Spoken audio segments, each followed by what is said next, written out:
ginagabihan na ako. Kasi meron pa akong nakilalang Indonesia. Akala niya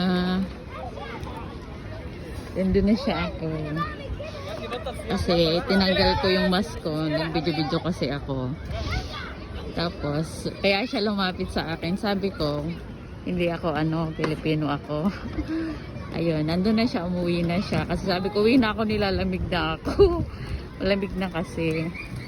Ayan, maglalakad pa kasi tayo guys. Medyo malayo lang yung konti. Okay lang naman. Madami naman tao. Ayan, kaya sabi ko sa kanya, alis na ako. Uwi na lang daw siya. Kinuha ko din number niya.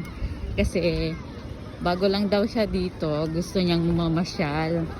Eh, since wala din naman akong kasama, wala din siya kasama. Sabi ko, sige, pagka pupunta ako ng punta ako ng Alcobar, nag-chat-chat na lang kami.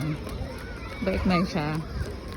Natawa siya, may mga kasama daw siyang mga Pilipino nung nasa Jeddah siya. Ayan, palakwento din, maloko din siya. Diba? May mamimit ka talaga pagka nakakapunta ka sa ganitong lugar. Pero syempre, ingat pa rin. Diba? Ayan, yung mga tao pa rin dito. Ang dami pa rin. Oh, ando na siya, umuwi na siya kasi wala din siyang kasama.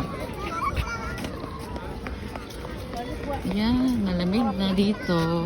O diba, sabi ko sa inyo, may ilaw na. Oh. Ayan o, ang ganda. May ilaw na siya. Ayan. Oy. Diba, ang ganda na lang ilaw.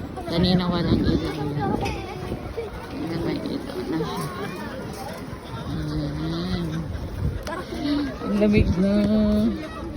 Ang lamig na dito. Ay, mahilig siya sa pusa. Ayan o, pinakain. Mahilig siya sa pusa. Dito tayo, baka matamaan tayo.